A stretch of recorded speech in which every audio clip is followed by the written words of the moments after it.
Hello and welcome to HCB, where today it is the review of week 24 of the Premier League. Hope you all had some lovely midweek games and are looking forward to this FA Cup weekend if your team is still in there. I know mine are.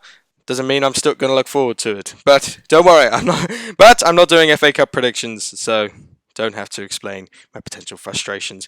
We start things off with Aston Villa 2, Watford 1, with goals from Douglas Luiz and a late 95th minute goal from Tyrone Mings. It was basically Conser.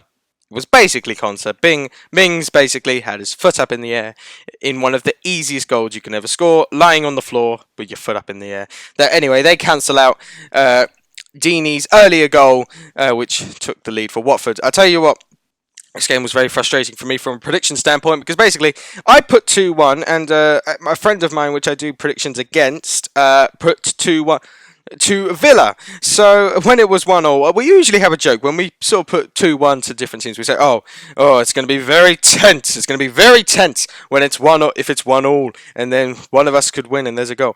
Yeah, this actually happened this time, and I was quite annoyed when I found out Villa had got the goal. I was like, "For God's sake!" Damn it! So close to getting this one right. So close. But anyway, this was a much needed win for Aston Villa. It moves them to 16th in the Premier League out of the bottom half, and overall they probably deserve to win. The Watford goal came against the run of play, and they had double the shots and in total, and double the shots on target as well. So overall, they probably deserved the win, and this could be very crucial come the end of the season. As a West Ham fan, kind of hope it's not. You know, in some levels, kind of hope it isn't that crucial whatsoever. But as for Watford, I feel quite bad for them. This is only their second loss since Nigel Pearson has taken over in the Premier League. I am aware they also lost to Tranmere in the FA Cup since recording this, but in the Premier League, this is their only second loss, and it moves them down to 19th, which is incredibly harsh because it took so much effort to get them back out of the relegation zone, and now they're back in it. But they are level on points with 17th. Don't worry, I know, it's us. Both teams move on, and both teams are out of the FA Cup, so they're not going to be playing this weekend. But Watford play Everton on Thursday. Watford play Everton on Saturday, the 1st of February. Meanwhile, Villa have got their Carabao Cup second leg against Leicester, while then they go on to another big game against Bournemouth. We now move on to Bournemouth themselves, where they beat Brighton 3-1 at the Amex. Vitality Stadium is what their stadium called. Goals from both Wilsons, Harry and Callum, and a Pascal Gross own goal. Cancelling out Aaron Moy's late consolation. Aaron Moy clearly can only score against Bournemouth. I don't blame him. They're a relatively easy team to score, even if they win. But Bournemouth, this means they jump over Watford into 18th, and meanwhile Brighton stay in 5th. Go down to 15th, now only 2 points from the relegation zone after a bad run of form.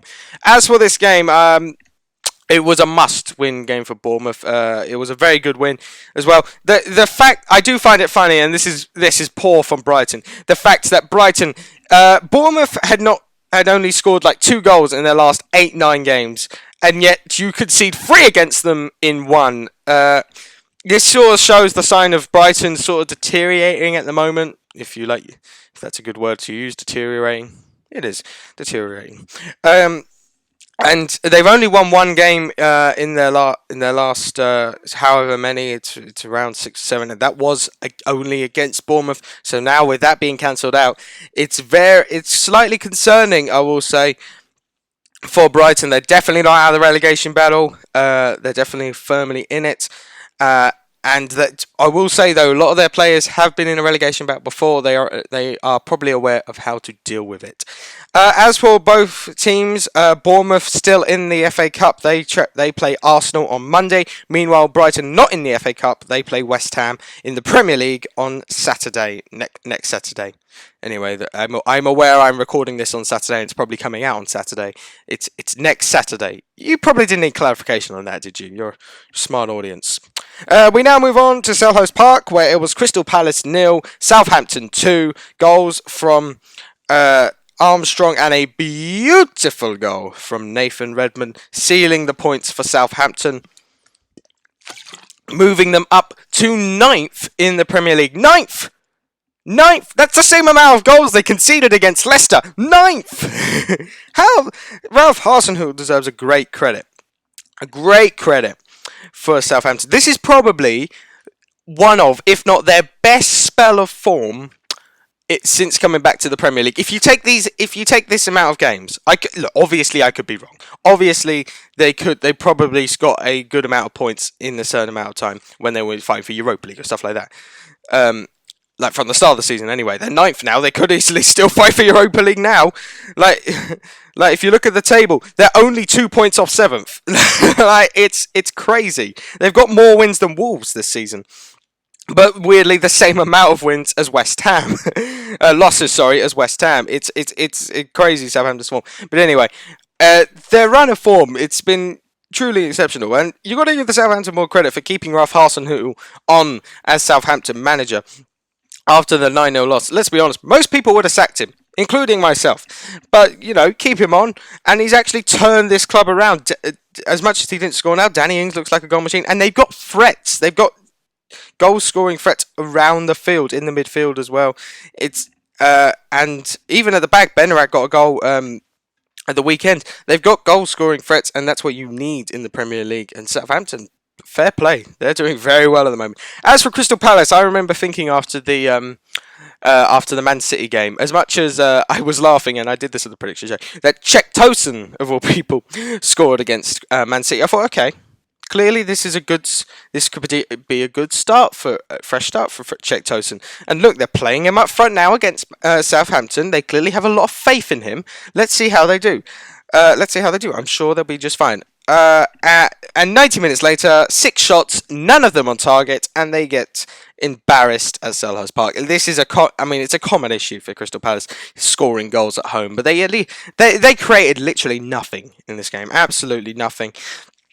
And it was a walk in the park for Southampton. They desperately need to improve their home form if they want to progress. Look, they're 11th at the moment. They're not in really any trouble of going down. And they will probably remain 11th. But that's the issue. They want to progress. They need to start scoring goals at home. They need to start winning games rather than just drawing them or losing them. That is a big issue at the moment, I find, with Crystal Palace. As for their next game, Southampton play in the FA Cup against Spurs today. Meanwhile, Southampton have been knocked out of the FA Cup. Palace, have been knocked out of the FA Cup, meaning they will move on to Saturday against Sheffield United. As for the next game, well, on my earlier notes reviews for Everton Newcastle, which is the next game, I was like, well, okay, Newcastle, Everton, comfortable win here. But no, Newcastle 2, Everton 2. Somehow, even at the 94th minute, somehow Newcastle managed to scrape a win. Is that the only minutes they can score? Past 94th minute, are they the only times they can score? Because they've now scored 3 in their last 2 games, 94th minute onwards. But goals from 2 goals from from Lejeune. Is it Florian Lejeune?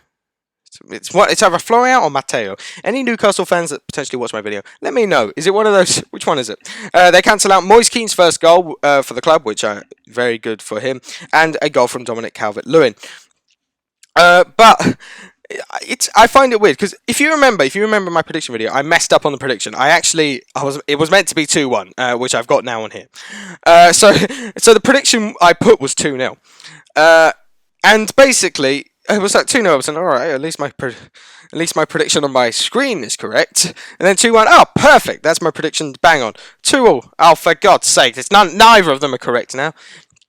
It's like, Everton, what the hell happened? I remember someone putting on Instagram after the game. It's a screenshot of 2-0, like start of the 93rd minute, with +4 at a time. They put if this happened in Football Manager, then I would bang my head against the table. Yeah, you would do that. It's a very realistic scenario to happen in Football Manager. But Everton need to If they want to progress, they're now 12th, which is, considering they were in a relegation battle, it's not the worst position to be. But if they want to progress, they need to win these games. Like, they had 17 shots to 9 in the game, 8 to 3. Newcastle didn't create anything throughout the game, apart from those last minutes. Like, it says they had 9 shots. Let's be honest, half of them were in that last play where they just hit the crossbar and then just whack the ball in. You know when you spam the B button in FIFA? That's where half the shots came from. And 3 shots on target, 2 of them went in. Pickford doesn't seem to like playing Newcastle for whatever reason. He can't get many saves going. But it's a poor draw for Everton. As for Newcastle, this game sort of shows why they are probably not getting relegated. They're 14th in the league. They're not out of the relegation battle by any means, but they keep getting results against teams. Like, they got one against Chelsea, last minute winner, and they're getting 2 late goals against Everton. It's incredible. I will say now, it's a bit embarrassing that Florian Lejeune has now got more Premier League goals than Joe Linton. But then again, he's a defender. Literally any of their defenders, any of them can score. I don't get the weird thing about their defenders scoring. It's quite incredible. I will say, good overhead kick for the first goal. Florian Lejeune, good overhead kick. Both teams are still in the cup, so they move on to games this weekend. Newcastle host Oxford in their attempt to reach the 5th round for the first time in over 10 years. I think Newcastle fans are praying they actually finally do it. It's Oxford, a League One side, at home. Surely you cannot mess this up. As for Everton, actually I forgot, they're actually out of the FA Cup. They play Watford next week in the Premier League. We now move on to Sheffield United versus Man City, where this one pretty much went exactly how I expected. It was Sheffield United 1-0, Manchester City 1. Aguero getting a goal in the second half. Man City going back to winning ways, still remaining second. Sheffield United dropped down to 8th. I'm not going to be speaking much about this game because there's not much really to discuss, other than the fact that Sheffield United played very well once again. Dean Henderson doing well. Playing in goal, saving the penalty. It was really good from him. Contrast to really the 1-0 that they played against Liverpool, where he messed up for the goal. This one he saved them from being 2-0. But at the end of the day, we all knew City's quality was probably going to outshine. And at the end of the day, City were always going to win this one, really. Sheffield United put up a good fight, but City move on to the next game, as do Sheffield United. Both sides playing in the FA Cup this weekend. Both sides playing Championship sides as well. Sheffield United travel to Millwall, and I'll be honest, I am being completely biased here. Can you please crush Millwall? Just from a West Ham fan, Sheffield United. And Man City host Fulham in the FA Cup in probably one of their easiest ties they've had in recent years. And it's still a Championship side. I'm not even being sarcastic. We now move on to the last game on Wednesday, sorry. No, Tuesday. Tuesday is the day where it was Chelsea 2, Arsenal 2 in a crazy game. Jorginho and Azpilicueta scoring for Chelsea. Meanwhile, Martinelli and Bellerin getting the goals for Arsenal. Obviously, one of the main key turning points was David Luiz getting sent off for a foul on, I want to say it was Abraham. I think it was Abraham. But I feel bad for him in some ways. Because, first of all, why I didn't call it the David Luiz derby, I'll have no idea. Guess I'll have to save that name for next year. But the fact that it was basically Mustafi's fault. It was, let's be honest, he basically lost it. David Luiz had to basically deny them scoring just directly, pretty much getting himself sent off. It's through no fault of his own, really, that he got sent off. He sort of had to. But you got to give Arsenal credit. How they've managed to get a draw out of that is quite incredible. They had 2 shots all game. They scored 2 goals. Chelsea had 19, got 2 goals. So Arsenal, as much as they need to start getting wins, which they do, they've only got 6 wins all season. That's the same as Bournemouth, who are in the relegation zone. But they need to start getting wins. There's no doubt about that. And the fact they're only 7 points from the drop, like, that ain't great. I'm not saying they're getting relegated. Don't worry. I'm not saying that. But it's not good, is it? Like, the fact that they get a point at Stamford Bridge, it's a good point to have. I will say. It's a good point to have. As much as they probably would want to win because it's a London rival, it's a good point to have. Meanwhile, Chelsea, that bad result for them. as much they remain in fourth, 6 points clear to be fair, helped by other results. But it's a bad point. It's a bad point. When you have 17 more shots and Arsenal were down to 10 men for most of the game, with pretty much Mustafi being their only centre back as well for most of the game. They needed to win that. Let's be honest. They needed to win that. They had a backline of Saka, Mustafi, and Bellerin for most of the game, and they still couldn't win. It is pretty poor. As for both sides, they go on to play in the fourth round. Arsenal play Bournemouth on Monday. Meanwhile, Chelsea play Hull today in the late kickoff. As for the Saturday games, we start as the Wednesday game. Sorry, we are. I didn't realise this one was first. We start off with Leicester versus West Ham, where it was Leicester 4, West Ham 1. Goals from Jose Perez, Barnes. That was 2 from Perez, by the way.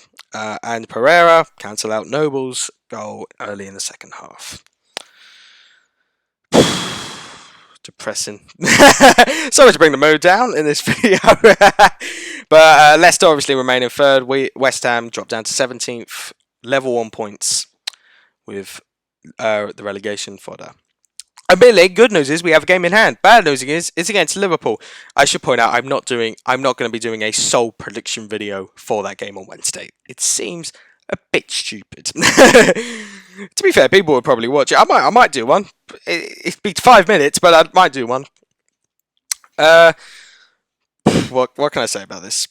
I will say I'm not actually going to blame David Moyes really for this, because I respect. I'm partly going to blame him, but I respect the fact that at half-time he saw there was issues, so he's like, all right, sod it. We're going to bring on Antonio, we're going to bring on Fernandes, we're going to change the formation, see if this works.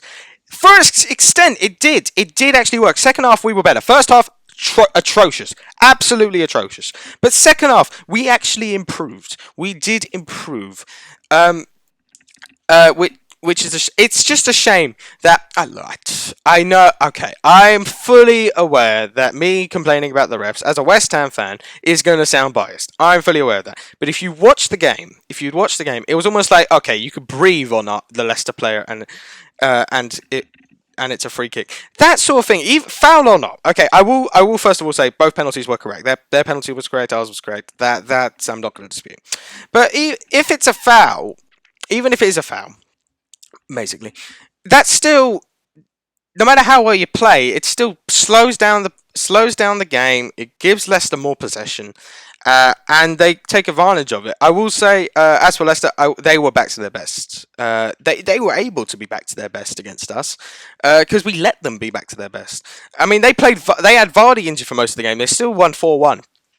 Which, by the way, no news coming out for how long Vardy's out for. He might not be out for very long at all, or he could be out for quite a while. If he's out for a long period of time, that is a definite concern for A, my fantasy team, and B, because also Abraham got injured this weekend, and B, Leicester's Champions League push.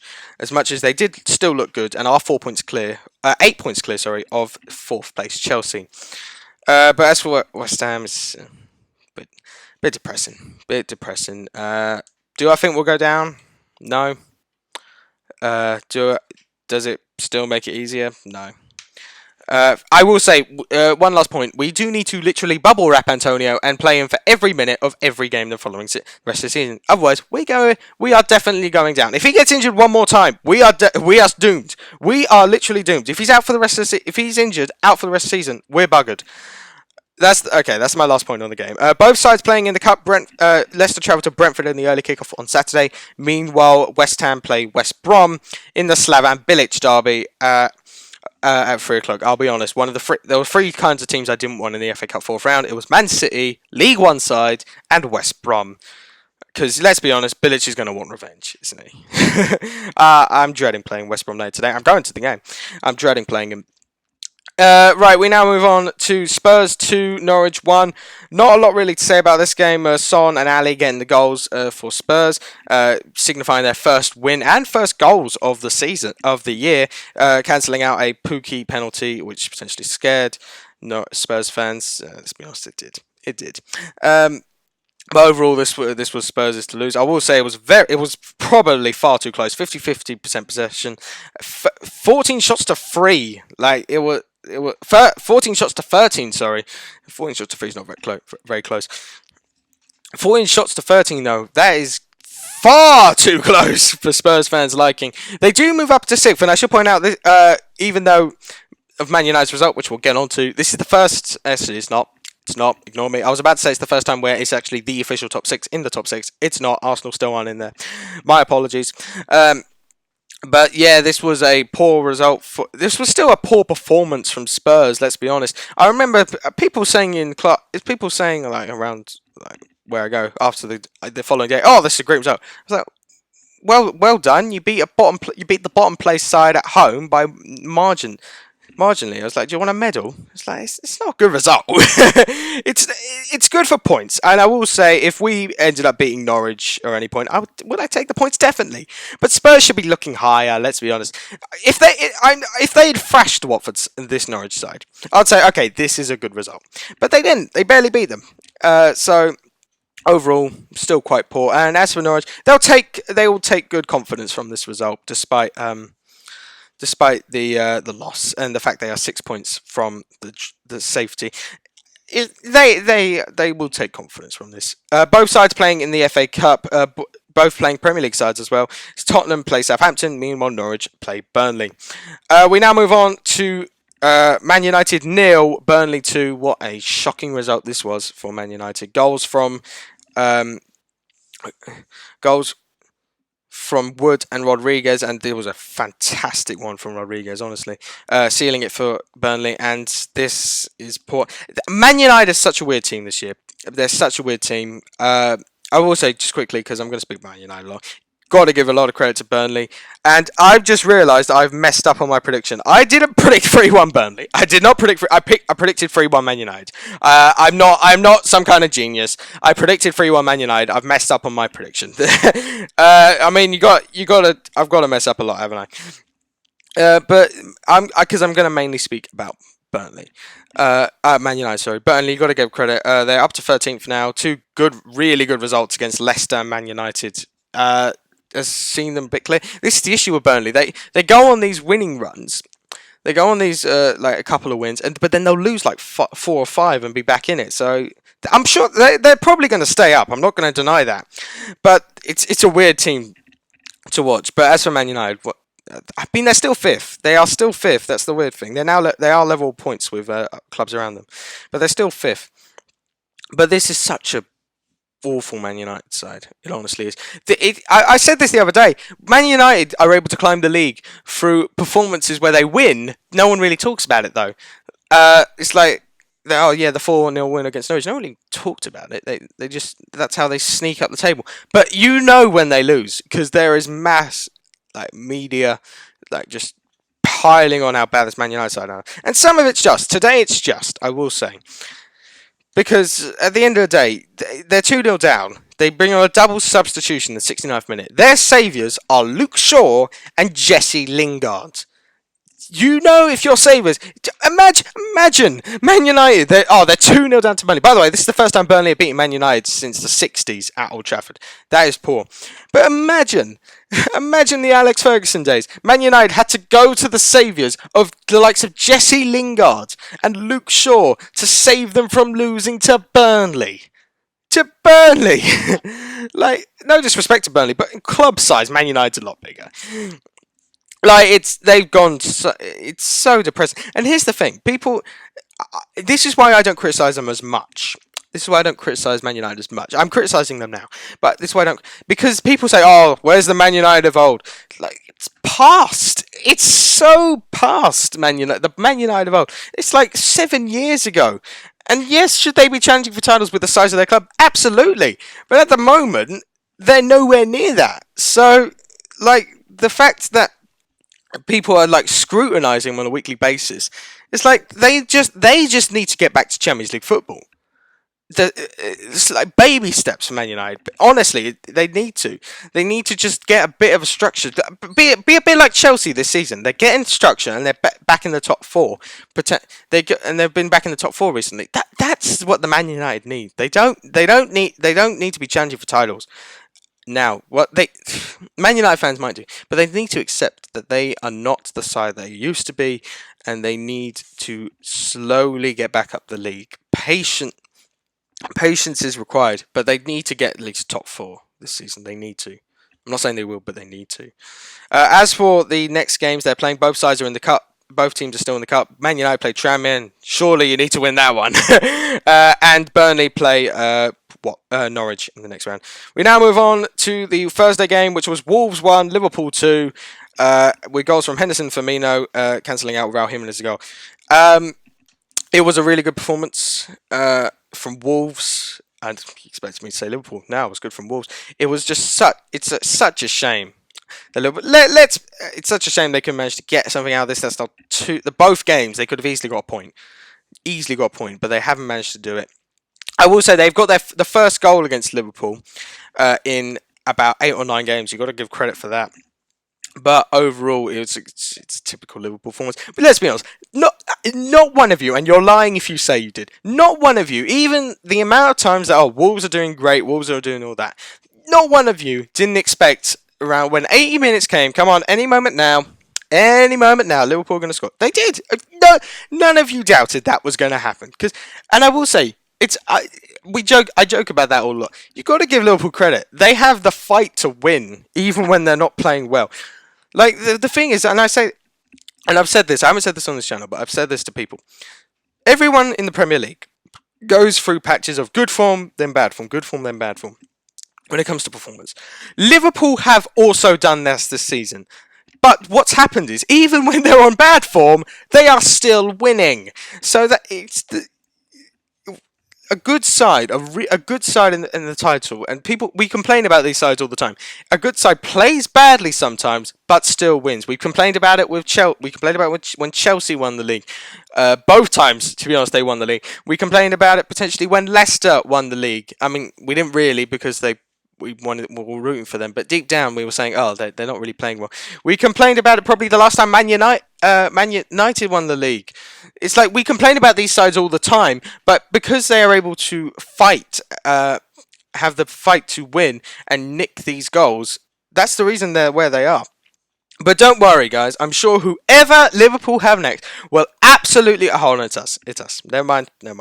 That's in the league anyway. Both sides are playing in the cup this weekend. Actually, no, they're not. Wolves got knocked out of the cup. Wolves play Man United on Saturday. Meanwhile, Liverpool play Shrewsbury, in the FA Cup. Man, that was a mouthful to get out for some reason. So that's going to do it for this week's review show. There's not going to be any fantasy football because in the fantasy football, the Liverpool games, they've still got points for the West Ham one. I'm not going to do it yet because my main players are from Liverpool, so I'm not going to show the score because it's quite bad with it. I'm not just doing it because it's a bad score. I would show it, but I feel like it'd be a bad reflection potentially because I got Mane as captain as well. But that will do it for this week's video. I hope you enjoyed it. Hope you like, share, and subscribe. Turn on the notification bell, and I will see you next week.